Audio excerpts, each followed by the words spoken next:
नमस्कार दोस्तों, क्या हो अगर आप स्कूल की बिल्डिंग में पढ़ रहे हो और ऊपर से एक फाइटर जेट आके आपकी स्कूल की बिल्डिंग पर गिर जाए। जी हाँ दोस्तों, बांग्लादेश की राजधानी ढाका में एक ऐसा ही दिल दहलाने वाला हादसा हुआ है जिसमें एक स्कूल के ऊपर फाइटर जेट गिरने से 16 छात्रों, 2 शिक्षकों और पायलट की मौत हो चुकी है। अब सवाल ये उठता है कि ये हादसा आखिरकार हुआ कैसे? लापरवाही थी या सिर्फ हादसा था? तो चलिए इसको समझते हैं कि हादसा हुआ कैसे है। स्थान उत्तरा ढाका का एक भीड़-भाड़ वाला इलाका। स्कूल का नाम माइलस्टोन स्कूल एंड कॉलेज। दिन सोमवार 21 जुलाई 2025 दोपहर 1:06 पर एक ट्रेनिंग फाइटर जेट F-7BGI जो बांग्लादेश की एयरफोर्स का हिस्सा है, कुर्मिटोला एयरबेस से उड़ान भरता है।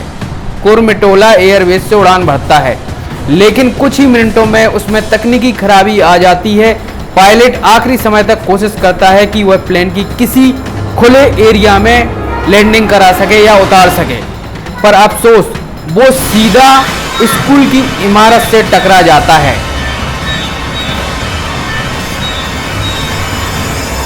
वहां के जो चश्मदीद थे उनके मुताबिक एक जोरदार धमाका हुआ और स्कूल की बिल्डिंग में आग लग गई। हमारे दोस्त अंदर थे, कुछ लोगों के शरीर जल चुके थे। स्कूल की 2 मंजिला बिल्डिंग को जेट ने पूरी तरह तहस नहस कर दिया है। कैंटीन, लाइब्रेरी, क्लासरूम सब कुछ मलबे में बदल चुका है। कुछ मरने वालों की लिस्ट आई है। कुल मौतें 19, 16 छात्र, 2 शिक्षक और 1 pilot. Flight lieutenant Mohammad Tauqeer Islam, pilot का नाम है तौकीर इस्लाम। घायलों की संख्या 100 से अधिक हो चुकी है। इसमें से कई गंभीर रूप से जल चुके हैं और आईसीयू में भर्ती हैं। अब बांग्लादेश इस पे क्या कर रहा है दोस्तों? बांग्लादेश की अंतरिम सरकार ने राष्ट्रीय शोक दिवस घोषित कर दिया है। 22 जुलाई को पूरे देश में झंडे झुके रहेंगे। मतलब वहां की जो यूनिट सरकार है उसने बांग्लादेश की अंतरिम सरकार ने राष्ट्रीय शोक दिवस घोषित कर दिया है। 22 जुलाई को पूरे देश में झंडे झुके रहेंगे। सेना की एक हाई लेवल जांच कमेटी गठित हुई है जो इस हादसे की तह तक जाएगी। प्रशासन ने कहा है परिवारों को हर तरह की सहायता दी जाएगी, लेकिन दोषियों को बख्शा नहीं जाएगा। ये फाइटर जेट चीनी MiG-21 का वर्जन है दोस्तों। ये एक चीनी फाइटर जेट था, MiG-21 का वर्जन है। बांग्लादेश की एयरफोर्स को ये विमान 2011 से 13 के बीच में मिले थे, जो कि लगभग कम से कम 12, 13, 14 साल पुराने हो चुके हैं। ये कोई पहली दुर्घटना नहीं है बांग्लादेश में। पिछले 10 सालों में F-7 जेट्स के कम से कम 5 हादसे हो चुके हैं। अब सवाल उठता है, क्या बांग्लादेश को अब इन पुराने जेट्स को हटाना चाहिए या फिर सिर्फ टेक्निकल चूक थी ये मानकर भूल जाना चाहिए ये हादसे को?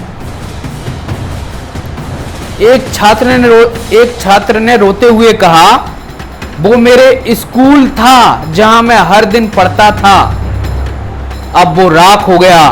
एक मां चिल्ला रही थी, मेरा बच्चा अंदर था, कोई उसे बचा लो। रेस्क्यू ऑपरेशन जारी है। लोगों ने रिक्शा, बाइक, हाथ गाड़ी का इस्तेमाल किया है रेस्क्यू करने के लिए।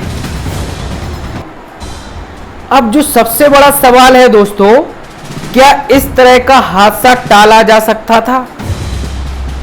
टेक्निकल फॉल्ट होने के बावजूद क्या एयरवेज के पास इमरजेंसी लैंडिंग का प्लान था? क्या पायलट को सही समय पर चेतावनी दी गई थी?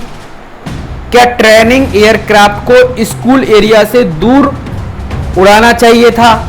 इन सारे सवालों की जांच चल रही है या जांच के बाद ही पता चलेगा? 1 महीने के अंदर इसकी एक छोटा सा इंजन फेलियर पूरे देश को हिला देता है।